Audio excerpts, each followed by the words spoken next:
everyone, it's Darkseeker here again. Welcome back for another video. Today we are taking a trip down to standard mode and we are playing Theo's Highlander Warlock.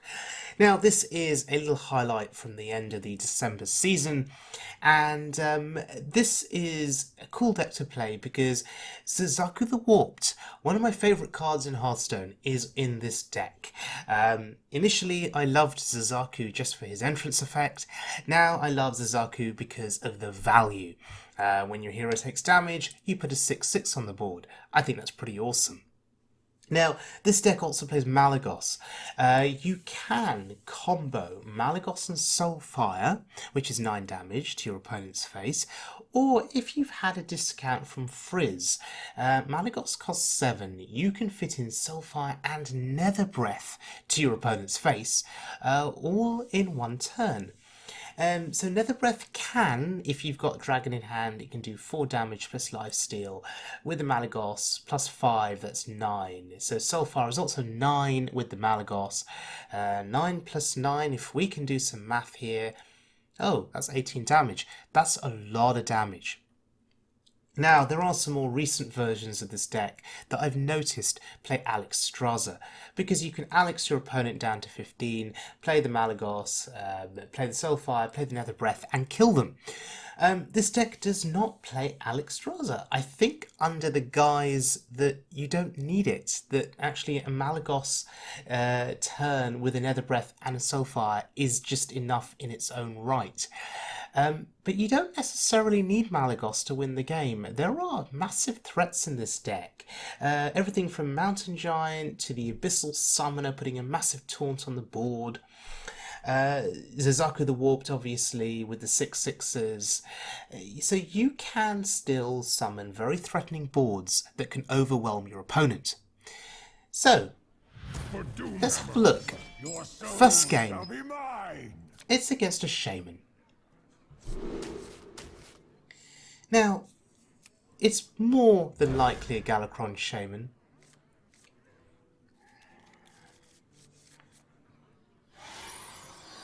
So we're likely to spend our first few turns tapping here. We have a Twilight Drake in hand. So we could draw some cards, get our Drake nice and big.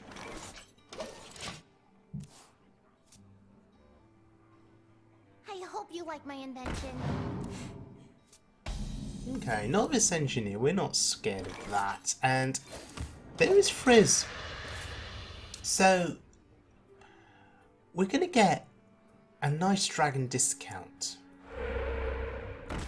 So the question is, do I want to coin that out? Do I want to get the discount as soon as possible?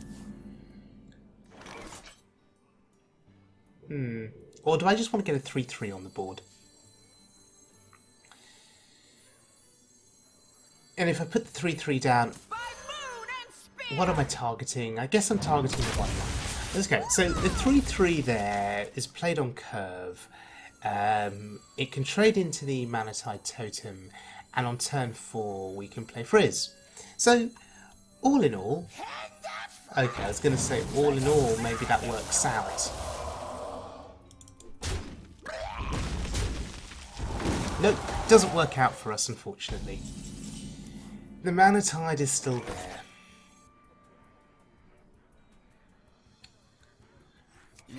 And change of plan. I'm actually going to Spellbreaker it. I don't want him to go another turn drawing cards. And next turn, we'll play Frizz.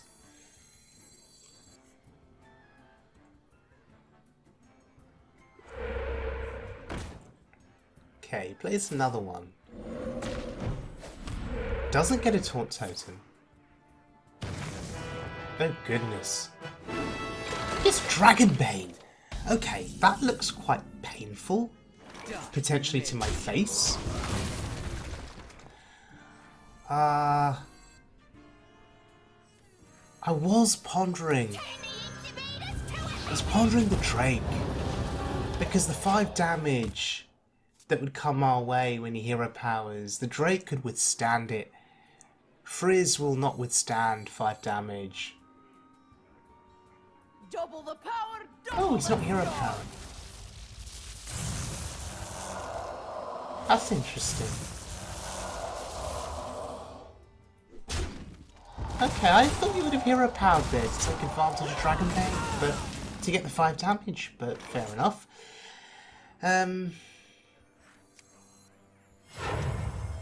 We must expand our minds.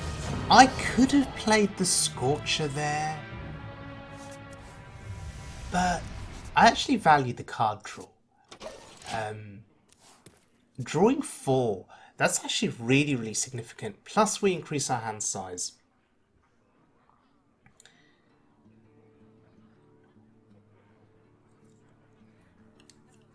And there are times in the game where you just can't afford to play Valdris Felgorge.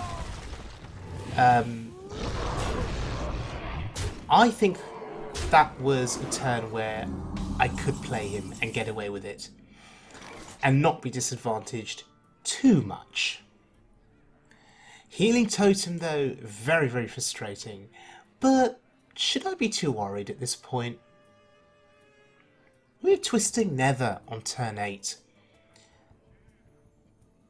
So I guess we're going to be okay. We just need to ride things out. 12 health Twilight Drake. That's going to start us off quite nicely here. He may just trade everything into it. Not expecting the Nether next turn. And we can ensure he trades. So we taunt it up.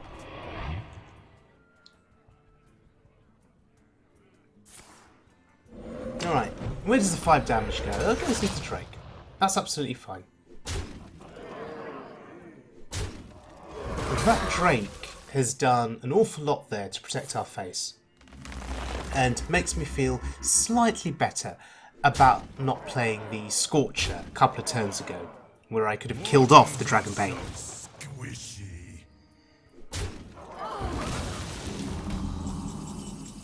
Ooh, there's a Godfrey.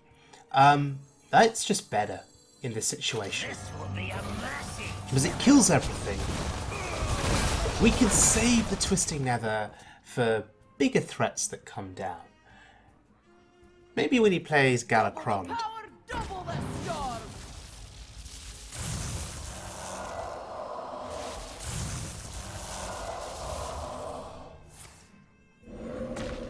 Okay, so already maybe a couple of questionable plays on my part. Although I'm still trying to get some experience playing this deck. I'm still trying to sink my teeth into it, so to speak.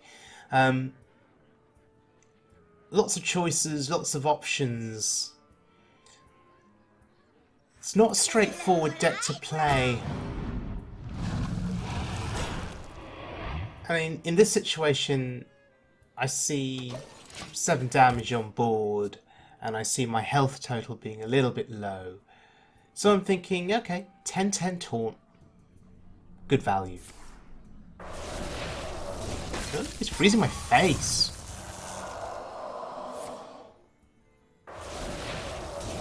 And he freezes my face again. Okay. Oh, he's got enough damage. Oh, bloody hell. Lightning Storm. That's not something you see every day. Although, I don't play as much standard double Lightning Storm. Wow. I don't play as much standard, so I'm not always sure what to expect. But, okay. Interesting plays from my opponent. We're down to 11 health. And that's pretty scary. We have to be wary of Galakrond. If he plays Galakrond and he gets the 5 attack weapon, then our face is in serious trouble. So the Scorcher removes 2 bodies from the board. And the Zzeraku heals us up. And we keep the Divine Shield. Pretty good. So hopefully Zzeraku will heal us up for 9 when it's all said and done. That's fine. We're getting so much healing here. That's absolutely fine. We're up to 20. Or 15. That's absolutely fine. He's running out of resources. Meanwhile, my hand is full of resources. And that is a phenomenal entrance.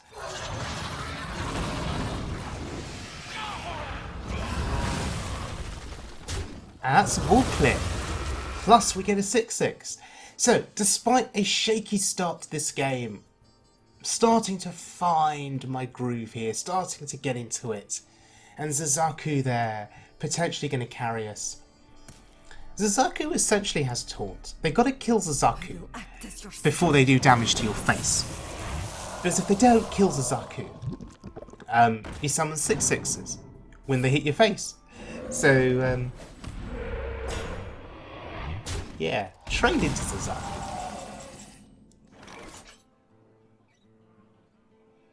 Okay. If we play Alexstrasza here, maybe we can get some dragons that... They're dragons that can heal you. I don't know. If it's healing we want, then maybe Kartup Defender is the better option here. Endless suffering.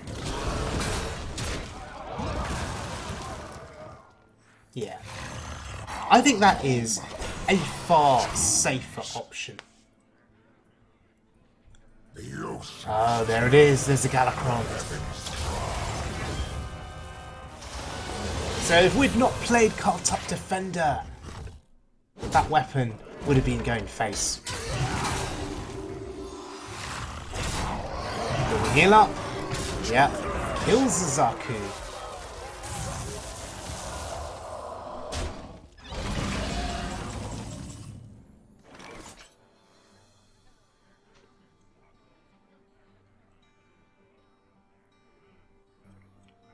Mustn't forget that there is a Malygos in hand, and we have Nether Breath. Not drawn Soulfire yet. I wonder. But I may want to use the Nether Breath defensively here, just to remove an 8 attack minion. It's always a consideration. Getting rid of his weapon feels like a big deal.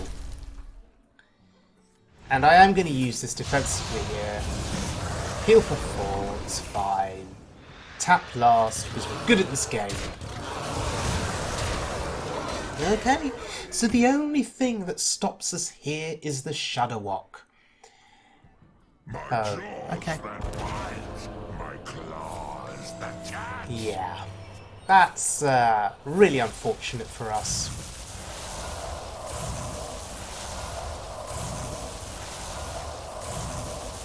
Although, there is a chance that he doesn't get the 8/8s. That's really unfortunate for him. That is so unfortunate.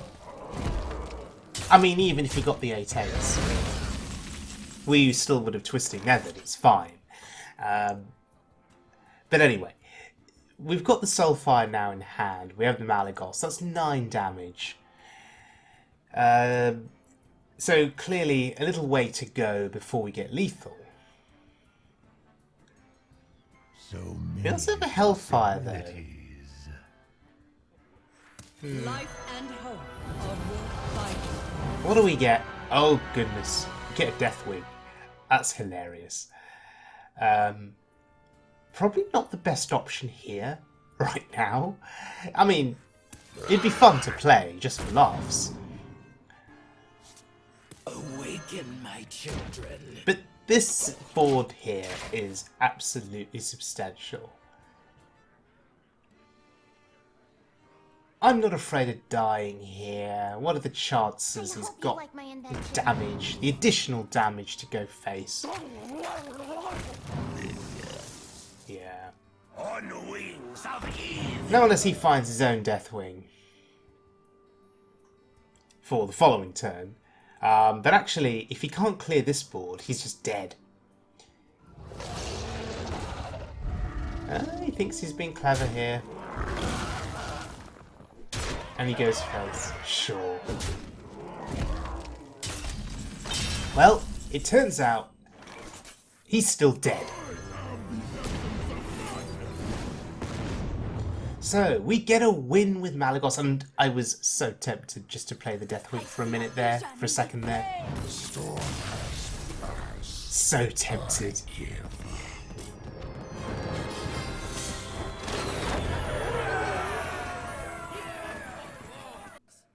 Okay. Let's look at another highlight. And this is against a Shaman. Again, of course. Now, I'm keeping the Scorcher. I value the 1 damage AoE. I'm keeping the Ooze because we know that Galakrond is going to be making an appearance at some point. And I know that's going to be a long way off, but part of me is thinking it'd be better to have the Ooze available.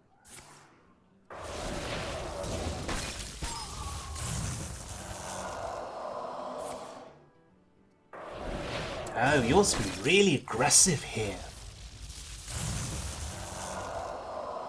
Interesting.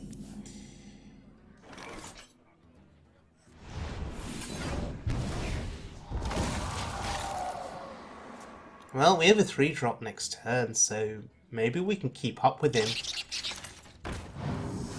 Yeah, it's only a 1-1. Oh. That's slightly annoying.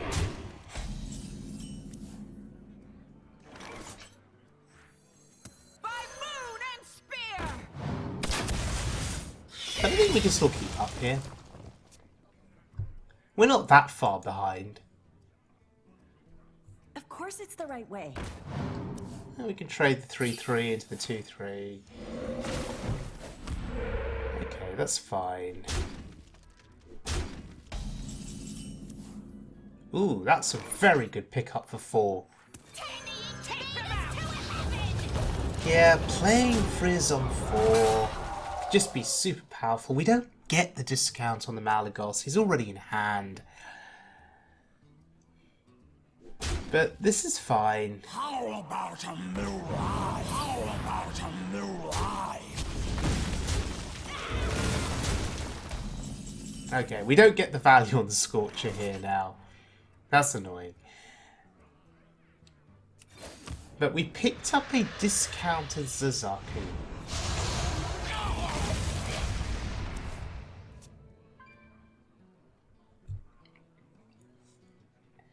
Double the power, double the storm.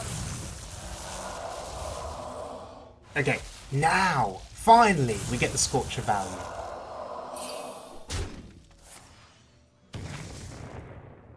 Ooh, 6-6. Very awkward. Ooh, Siphon Soul. Nice pickup.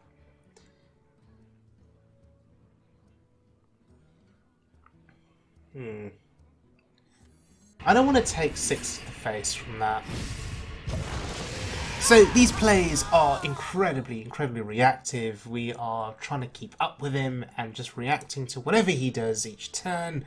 Not really building a board of our own, and not at all establishing any kind of initiative. How about a new life? How about a new life? Oh boy. Quest complete.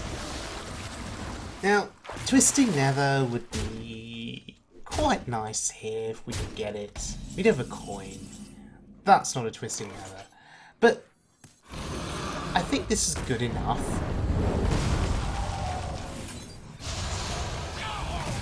I mean, I think this play right here is even better than a Twisting Nether, because it's removed most of the board and it's let us establish something on the board. Double the power, double the storm. And I think something like a Twisting Nether you'd probably want for a bigger turn, a bigger board.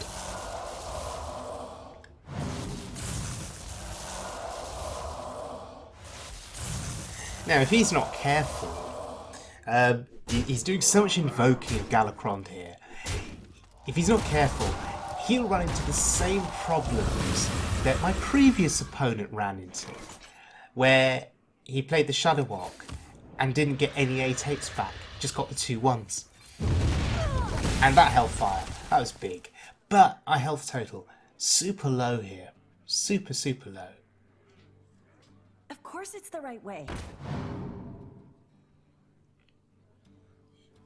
Doesn't play anything else.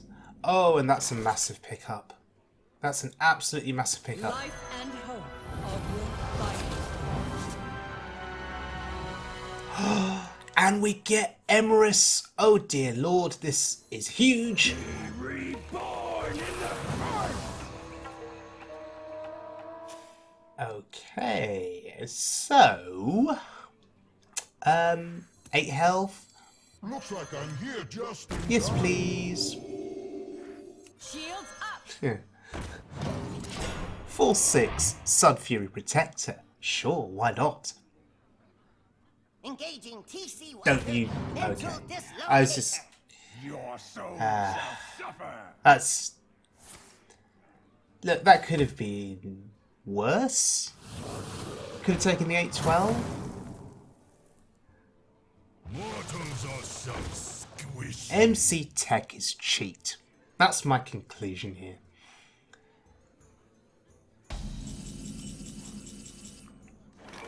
Alright. We can easily trade into that with our 8/10, right? We have an opportunity to play a 24 health Zzeraku. I wonder. Do we just do it? I've suffered long enough. It's your turn now. 24 health. Incredible. Just make it. I got this. Life And we've got to push 8 to the face.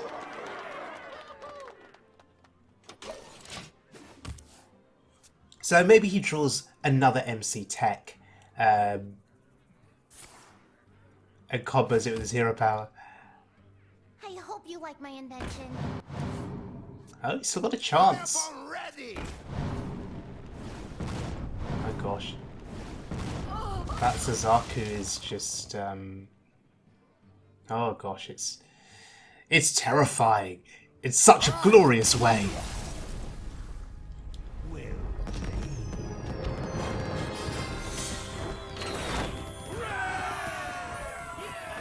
Okay, so Theo's Highlander Warlock deck. What an incredibly fun deck to play. And look, any deck that gives you an opportunity to play Zzeraku the Warped in some kind of competitive fashion, it has to be an awesome deck, right? And it's not an easy deck to play. As you saw in the highlights, I had a very large hand size, and you have a lot of thinking to do. There's a lot of decision making to make, particularly when you've played Valdris and you have 12 cards in hand. And perhaps, you know, having only just over a minute to undertake your turns and to think about all the possibilities and all the permutations and all of the combinations when you've got a hand size of 12, maybe you need longer turns when playing this deck, because there's a lot of choices that you have to make and to consider. But anyway, there were some dubious plays on my part, perhaps some misplays for sure, but remember, I'm just getting to grips with this deck. It plays a little bit like a handlock deck, I guess, in that if you can get down an early Mountain Giant or an early Twilight Drake after tapping, that kind of a play can carry you through the early and mid game, and then as you head to as you sequence from the mid to the late game, you start playing your other big threats, and that's where this deck can start to dominate. But thank you very much for joining me. I hope you enjoyed the video. If you did, please give it a like and give me a subscribe. I would be very, very grateful. The next video will feature me getting 1,000 wins with Warrior, and we'll be doing that with a Galakrond odd control warrior on wild mode.